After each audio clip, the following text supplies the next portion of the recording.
नवादा जिले के कोआकोल थाना क्षेत्र के सरौनी गांव में 17 जुलाई को अनुसूचित जाति के एक परिवार के घर में रात के अंधेरे में घुसकर एक लड़की के साथ कथित रूप से की गई बर्बरतापूर्ण कार्रवाई की घटना तूल पकड़ता जा रहा है। इस घटना की जानकारी मिलने के बाद शनिवार को लोजपा आर के राष्ट्रीय अध्यक्ष सह जमुई के सांसद चिराग पासवान शनिवार को सरौनी पहुंच पीड़ित परिवार से मुलाकात किया। इस दौरान चिराग ने पीड़ित नेहा से घटना की पूरी दास्तान सुनकर घटना पर पुलिस के प्रति काफी नाराजगी प्रकट किया।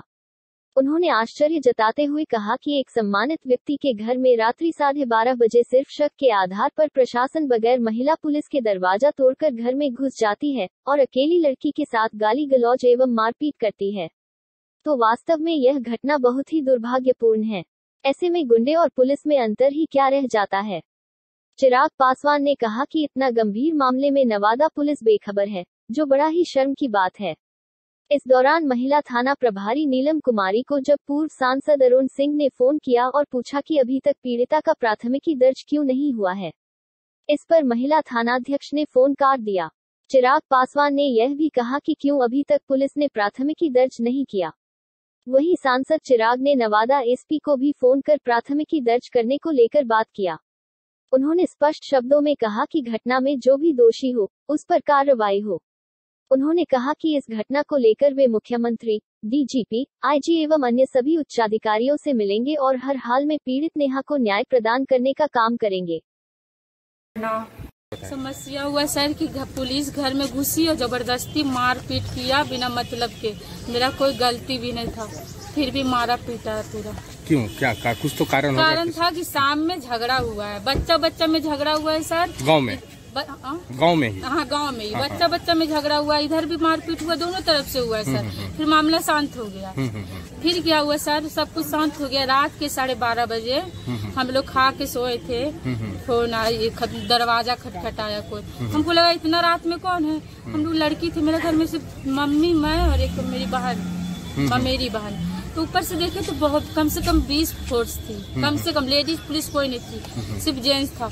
उसके बाद हम पूछे क्या बात है, इतना रात को आप दरवाजा खटखटा रहे हैं। वो बोला कि हमको चेक करना है आपका घर में घुसा हुआ है सारे लोग। बोले ठीक है, चेक ही करना है ना, तो लेडीज पुलिस को लाइए, हम अंदर घुसने देंगे आपको।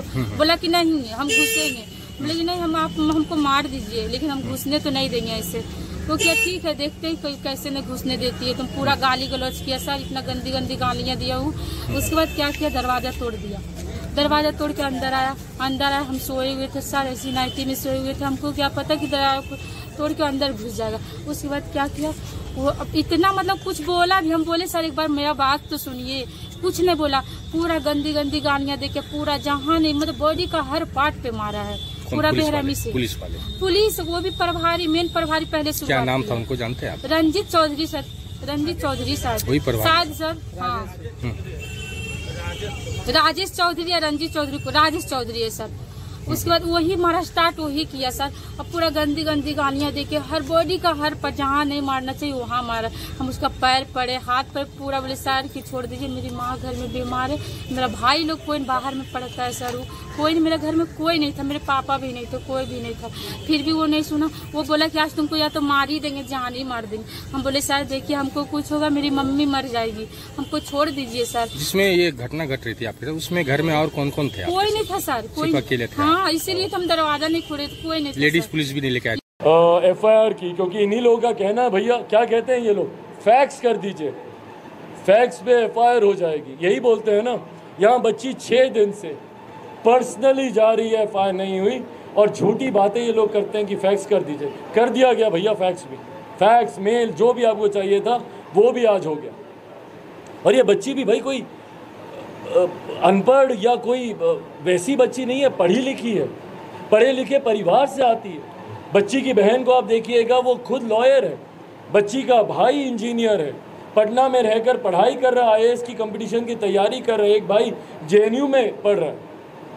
इस परिवार से, और जिस गांव में ये रहते हैं, शिक्षक है कई अनुसूचित जाति जनजाति परिवार से आने वाले, तब उनके साथ इस तरीके से अत्याचार हो रहा है। ये अपने में एक बहुत गंभीर विषय है। आप सबके साथ की मैं अपेक्षा रखता हूँ, आप सबका मुझे साथ चाहिए होगा इस विषय को उठाने में और इस बच्ची को न्याय दिलाने में। अब अगर कोई सवाल मैं साथ ही में तमाम सांसद विधायक नेताओं से आग्रह करूंगा कि वो जात पात धर्म मजहब से उठकर, मैं अनुसूचित जाति जनजाति से आने वाले नेताओं से तो विशेष आग्रह करूंगा कि वो सत्ता में हो विपक्ष में हो, जहां पर भी हो, कम से कम इस बच्ची का साथ दें, इस बच्ची को न्याय दिलाने में मेरी इस मुहिम में अपना साथ दें। पर साथ ही में मैं सरकार से भी आग्रह करूंगा कि मानवता को इस विषय में आधार बनाया जाए और दलगत राजनीति से उठकर बच्ची को न्याय दिलाया जाए।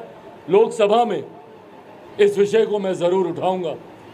संघीय ढांचे में कानून व्यवस्था पूरी तरीके से राज्य सरकार के अधिकार क्षेत्र में आती है, इसीलिए संसद में कई बार, पिछली बार भी जब ऐसे ही एक दुल्हन के कमरे में जब पुलिस घुस गई थी, उस वक्त भी मैंने पार्लियामेंट में इस विषय को उठाया था। मैं समझता हूं कि पार्लियामेंट में इस बात को नहीं उठाने की अनुमति दी जाती क्योंकि लॉ एंड ऑर्डर स्टेट का इशू होता है, पर यह एक ऐसा विषय है जो कि पूरे देश की न सिर्फ अनुसूचित जाति जनजाति से आने वाली महिला बल्कि आधी आबादी की इज्जत से जुड़ा हुआ ये विषय है। पार्लियामेंट में मैं उठाऊंगा और राज्य सरकार से मैं कम से कम उम्मीद करता हूं, राज्य सरकार से मैं ये आग्रह करता हूं कि एक अलग से SIT गठित की जाए, एक स्पेशल इन्वेस्टिगेटिंग टीम इसके लिए ऑर्गेनाइज की जाए जो इस मामले की जांच करे। भाई जिनको जांच की जिम्मेदारी देनी है, जांच भी उन्हीं पे होनी है। मैं उन थाना अधिकारियों की बात कर रहा हूं जो वहां पर हैं, तो इसीलिए उन पे भरोसा नहीं है। बच्ची को आज मैंने पटना बुलाया है, बच्ची यहीं पे ही है, घर पे ही है, शारीरिक हालत उसकी ठीक नहीं है, उसके इलाज की जिम्मेदारी मैंने ली है। साथ ही में कानूनी उसकी जितनी मदद हो सके उसकी जिम्मेदारी भी हम लोगों ने ली है। आज सुबह भी कई कानून के जानकार थे जिसके साथ पूरी टीम बैठी थी, हम लोग उस पर भी हम लोग चर्चा कर रहे हैं। और साथ ही में बच्ची कम से कम मानसिक तौर पर इस घटना से उभर पाए। शारीरिक जख्म तो फिर भी कभी ना कभी भर जाएंगे, पर ये मानसिक जख्म जो आपको मिलते हैं ये उम्र भर आपको कौंधते हैं, उम्र भर आपको परेशान करते हैं। मैं बस इतना चाहता हूं कि उस बच्ची को न्याय मिले, उसके लिए मुझसे हर संभव प्रयास